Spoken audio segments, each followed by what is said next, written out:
Today we are going to be testing this 7mm PRC. We are going to be doing more pressure testing with hand loads. We're going to be using the 175 grain Berger Elite Hunter bullet with a bunch of different powders.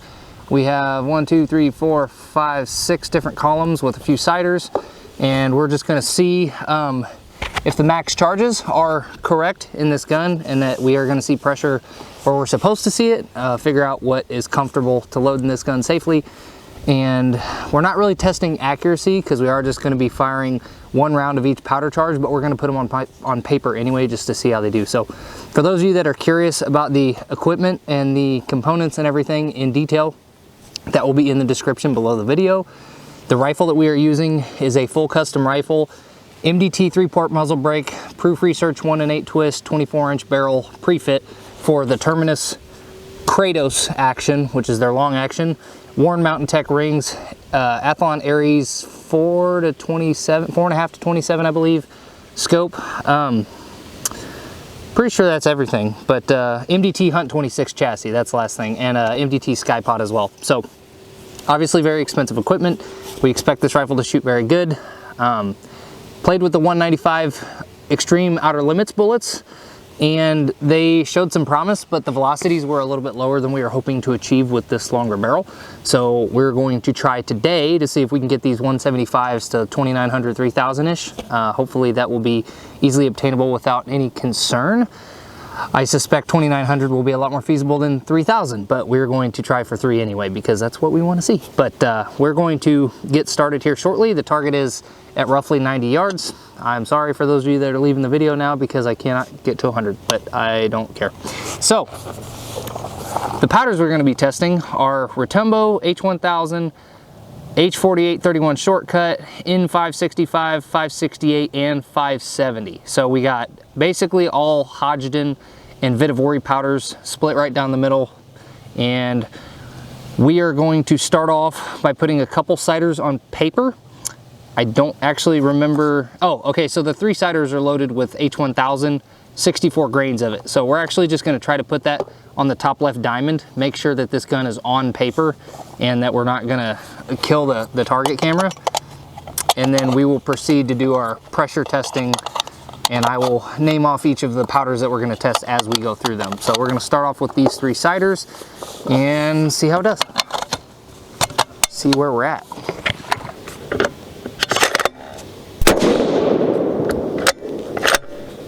.27-28. I did just clean this barrel before shooting this batch of load development, so the barrel prior to that last shot was completely clean. So we were just fouling the barrel right now before we do the test. 2807.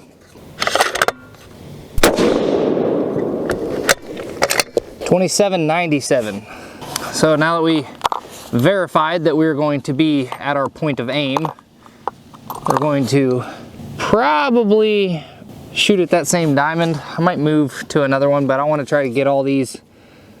I'm going to try to film several videos, and we're going to probably try to put a couple different guns on one target, so that's going to be a little tricky. I'm not sure how I'm going to do it yet, but we're going to work through it. That's okay. Okay, so the actual test is going to start now. We are starting with Retumbo, and we're gonna work our way from 67 to 70 grains in 1 grain increments. So we got 67, 68, 69, and 70, 4 shots, starting with the lowest and working our way up to 70.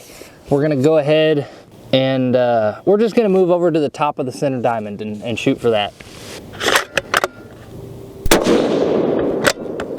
Just about knocked the Garmin over. 28-26, off to a pretty good start velocity-wise.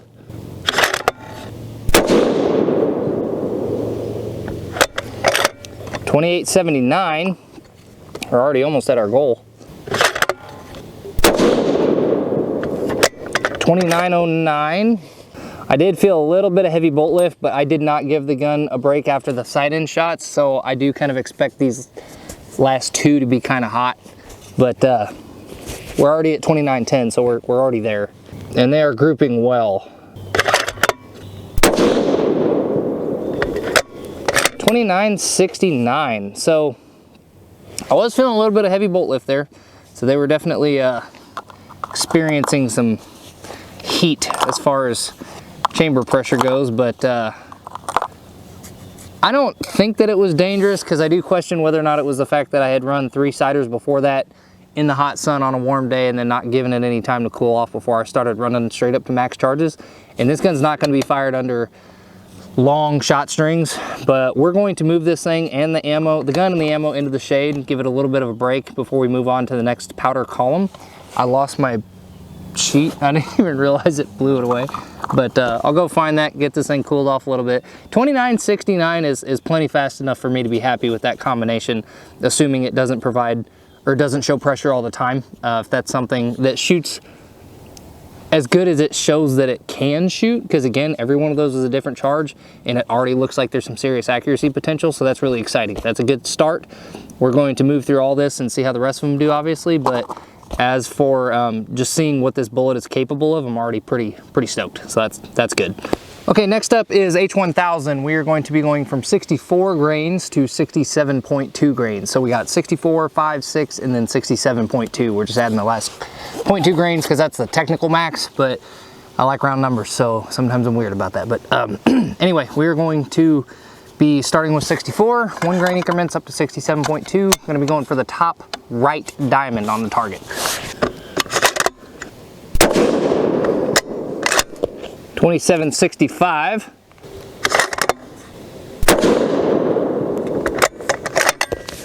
2830,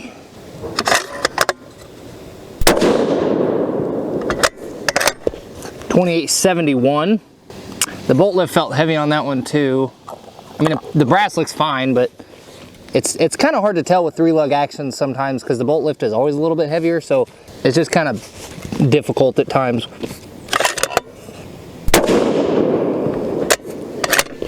2930, and the bolt lift felt heavier on that too. Might have a little bit of a more noticeable ejector print on that one, so I'm gonna keep trying to let this thing cool down because I can tell it's getting hot. But the next string that we're going to do is going to be the Hodgdon 4831 shortcut, and then we're going to be moving on to the Vihtavouri powders. Next up, we have Hodgdon 4831 shortcut from 60 grains to 63.3. So we're going to have 60, 61, 62, and 63.3. I'm going to be going for the left of the center diamond.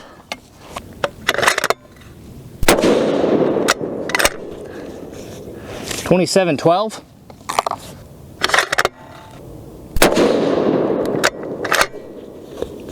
$27.35. That is so weird with this powder. I feel like it did the same thing last time where it was like very, very small increases in velocity with large increases in powder.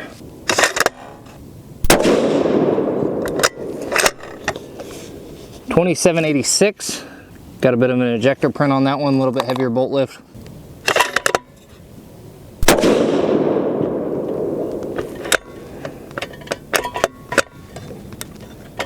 Oh boy, that one's 2841 was the velocity on that one. That one did not want to come out of the chamber. That's definitely not good. What I just did was no bueno. You don't want to do that. I am doing this for your all's educational purposes. Normally, if you start to get heavy bolt lift and ejector prints, you should stop. I did not, and then that one did not want to come out of the chamber. I'm not saying the gun's no longer safe to fire or anything along those lines, but I am saying that you should avoid doing that. We will never test that powder again at that with this combination, because we now know that to me is not safe. It's also not functional, because if you are shooting a bolt action repeating rifle and all of a sudden you cannot repeatably fire the gun because the shell doesn't want to come out of the chamber, your gun's locked up and you're done. So like, it came out, but anytime that it doesn't feel normal, that's not a good sign. So 2841 was the velocity. It was still pretty slow on the max charge compared to like what Retumbo did. So Retumbo so far is showing the most promise as far as accuracy goes on paper, which obviously will change whenever we actually load the same powder for groups, but it's showing the potential of a lot more accuracy than the H1000 did and the 4831 shortcut, sort of. The 4831 shortcut didn't necessarily look bad as far as group goes for a pressure test or a ladder test or whatever you want to call it, but the pressure was a problem. So we're gonna go ahead and put it back in the shade, let it cool off, and then we will start on the Vihtavouri powders next. Next up, we have Vihtavouri N565. We're gonna be shooting 63.5 grains, 64.5 grain, 65.5 grain, and 66.5 grains. Starting with the lowest charge, we are going to be aiming for the middle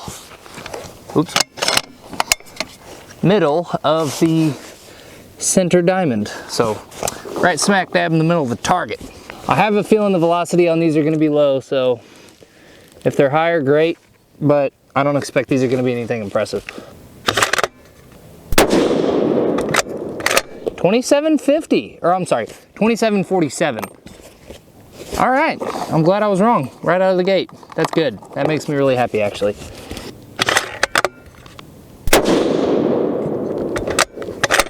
$27.65. Not much change in the velocity, so that's a little weird. Did almost go in the same hole though.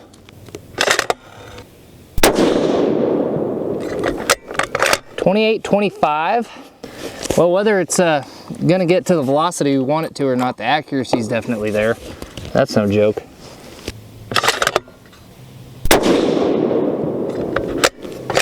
$28.50. So I was getting some ejector print and bolt swipe. The last one I did feel a little bit heavier of a bolt lift, but the brass didn't really concern me, but that one definitely did. It had a pretty noticeable ejector print on it and a swipe, so that is overpressure. It was 28.50 on that last velocity, so we weren't even in the 2900s, but it was definitely hitting pressure in the 2800s. The accuracy was phenomenal. Obviously, it was the best group that we've shot up to this point. That's indisputable.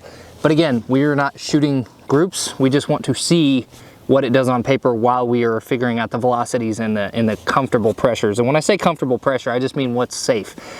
I don't like ejector prints. I don't like ejector swipes. I don't have a suppressor on this thing, and for some reason I've seen in the past that suppressors will cause some weird pressure issues. They can tend to cause some irregularities as far as a load being safe for like the first 3 shots, and then all of a sudden you're like blowing primers. I still have yet to figure that one out. If you guys have input on that, feel free to leave comments and let me know what's going on, because I'm still confused by it. But that was a big part of the reason we put a brake on this one. Run a longer barrel, put a brake on it. Don't worry about the can, just accept that you're gonna have to wear hearing protection while you're hunting. But that one has awesome accuracy. I don't know if we're gonna look at it really hard because I'm hoping to get some more velocity out of this thing. But you know, 2800 175 grain bullet's gonna kill everything in North America that I'll ever hunt. So can't complain. But we're going to let it cool off again, put it in the shade, move on to the next one.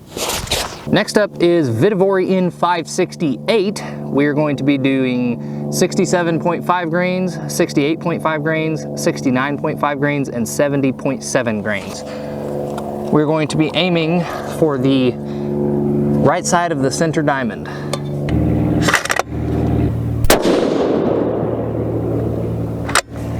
Threw that one left. 27.25.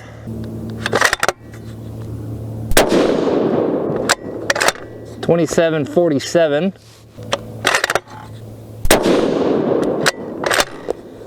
May have had a hint of heavy bolt lift on that one. 27.74.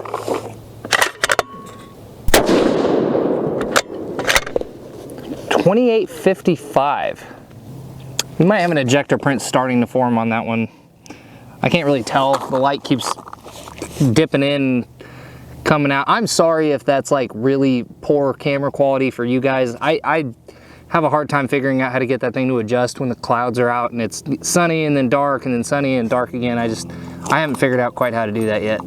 But 28.55 was the highest velocity on that string. The accuracy was really weird. We're looking at like 2 split groups here. So definitely not reminiscent of the last powder that we just tried. So that was a little strange. But the last one that we were going to be doing is Vihtavouri N570, and then that will be the final test that we have for the day. Last powder charges we're going to be doing is going to be with Vihtavouri N570. We're shooting 66.5 grains, 67.5 grains, 68.5 grains, and 69.8 grains.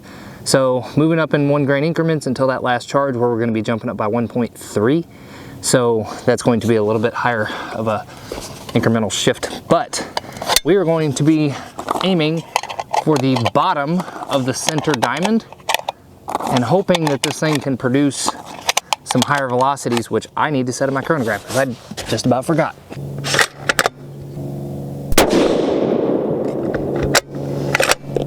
$27.59.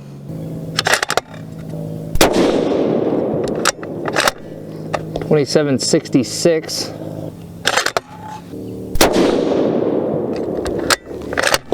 $28.39. So this last one's going to be a jump in 1.3 grains of powder, so I do kind of expect to see a higher velocity shift. The main thing is I just don't want it to produce any heavy bolt lift, flat primers, swiped case heads, stuff like that, or ejector prints. I have really bad mirage, so I'm trying to shoot through the mirage, but it's been tough all day. 2901. It didn't really feel a heavy bolt lift. I mean, not that it was like really noticeable, but I do see a bit of a ejector print, so we're there, unfortunately. But we did get to 2900 technically. I just wish we could have done it with no pressure signs. That'd been a lot nicer. But that's it. As for powders that we're gonna try right now, I'm a little stuck, to be honest with you. I'm not really sure.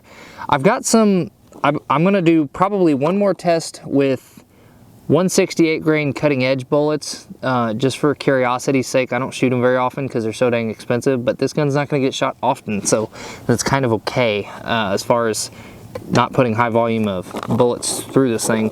But let me know what you guys want to see out of this gun. I know a lot of you are very curious about this rifle. A lot of people are excited about me doing testing with this gun, but let me know what you'd like to see out of it. I'm not going to try everything because, again, I am going to use this as a personal hunting rifle, but I was hoping to get higher velocities out of this gun. The only one that really piqued my interest was the N570 and the Retumbo.